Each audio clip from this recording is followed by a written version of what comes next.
Light is the magical stuff that we use to create our pictures.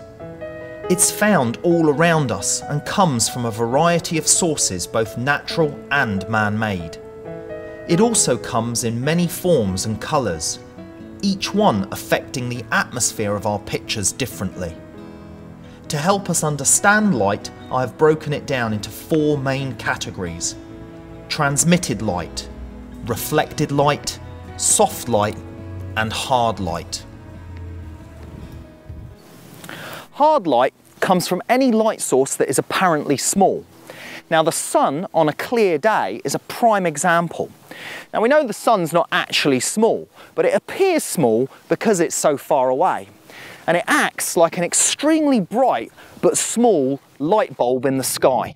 Soft light comes from any light source that has a large apparent surface area. Now, a great example of that is like the light we've got right now. And that's where the sun is shining through an overcast sky or a large blanket of cloud. And that large blanket of cloud has now become the large light source. And that large light source is what's giving us the soft light. The characteristics of hard light are that it has a very high contrast. Because of that high contrast, it gives very sharp, hard-edged shadows. It also has a certain sparkle and sharpness to the light because of the high contrast. And it also reveals texture very strongly if the light source is at the right angle. Whereas soft light is very low in contrast and hardly gives any shadows at all. In actual fact, if soft light is used incorrectly, it can look quite dull.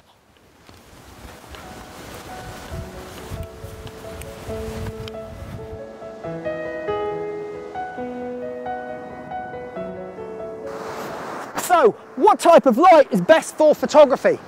Well, right now is what photographers call the magic hour.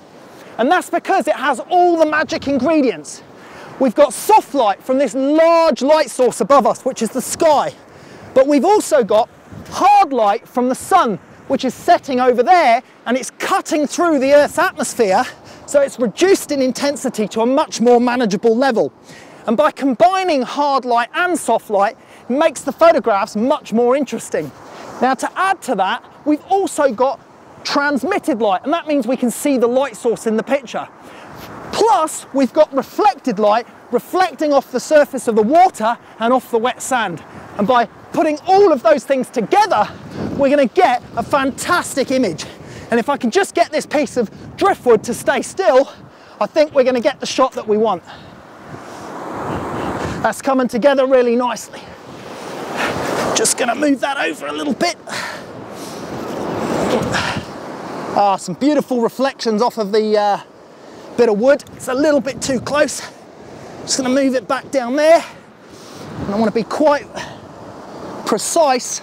Oh no, she moved out the way again. Oh, still, that's quite a good result. Quite a good result. We've got the water flowing by, got the bit of wood.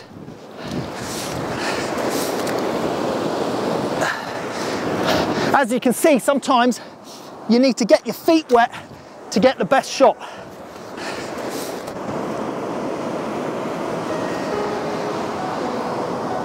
For this shot, I was using a super wide angle lens and experimenting in manual mode with shutter speeds from 1 to 6 seconds. I used a small aperture for maximum depth of field. To balance the light in the sky with my darker foreground, I used ND filters. To understand light better, start looking at it in different situations and try to figure out what you are seeing. Is it hard light? Or is it soft light, or is it a combination of the two? For the best light, try to shoot at least half an hour before and after sunset. If the weather conditions are right, then this will usually be the most attractive light of the day.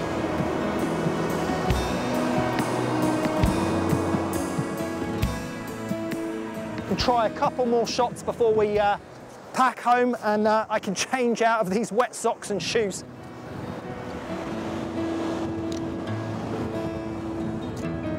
Fantastic.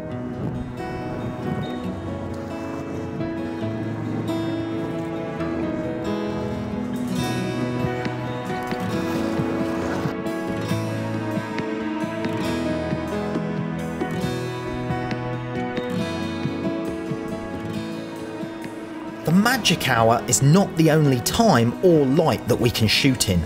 You can even take advantage of hard light at midday by shooting indoors. I'm going to show you how you can create stunning portraits with nothing more than a window and a reflector for lighting.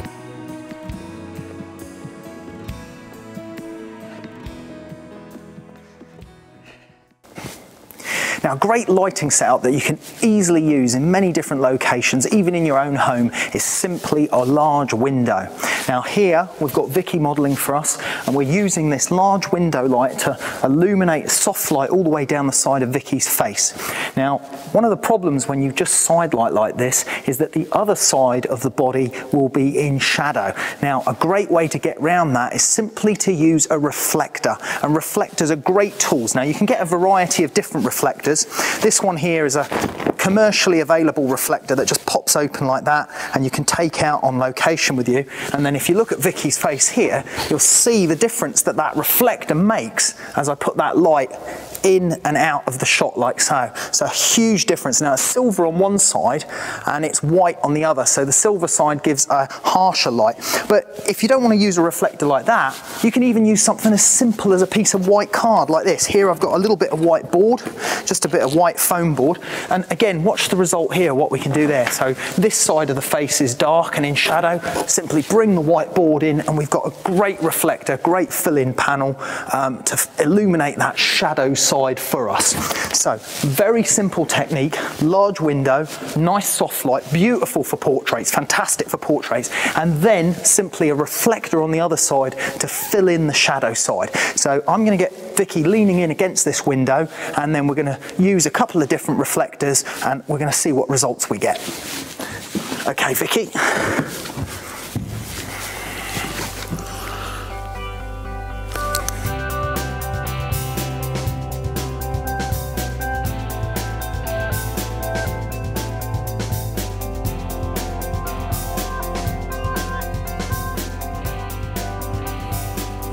That's great. Come down towards me a little bit more. Okay. And head over the other way. That's it. Okay, and pop back again. Sorry, let's just get it. Okay. There, that's it. This shot uses a white reflector close to our subject. Here the reflector is further away, resulting in less fill light and more shadows.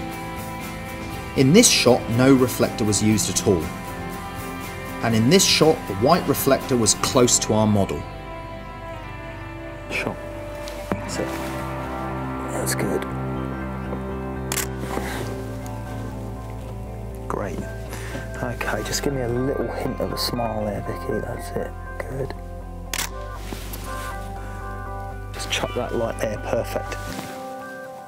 Same pose. That's it.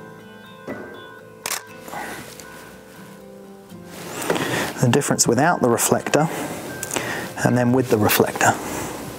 Without and with. And you can see that even without the reflector can be quite nice. In that case, there's actually a little bit of light bouncing back from the other side of the room anyway, which is filling in a little bit. And then on the one with the reflector, it's almost a bit too strong. So I think what we'll do, Fab, is just get you to go in with the white card this time, but just go from a little bit further away. It's a much softer light, which is fantastic for filling in all those creases in Vicky's face.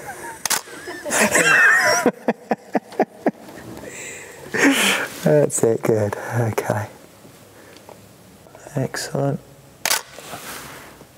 I'm just going to drop that down a little bit. Okay, turn your head towards the window, Vicky. That's it, good, keep that there. That's lovely. You can see from this that the surgeon is going to have to do the reconstructive work around about here, and then probably shrink the nose a little bit, expand the head. Lift those up. Yeah, lift those up. Maybe make your fingers longer so that they drag on the floor like an orangutan, which would probably suit you quite well. Far off. But yeah, so I think it's worked out quite nicely. For the picture on the left, we used a white reflector from approximately 2 meters away, giving a slight fill to the shadow side of our image. For the shot on the right, the reflector was moved further away, resulting in a stronger shadow. Notice how in both shots I have used a large aperture to blur the background, concentrating the attention on our subject.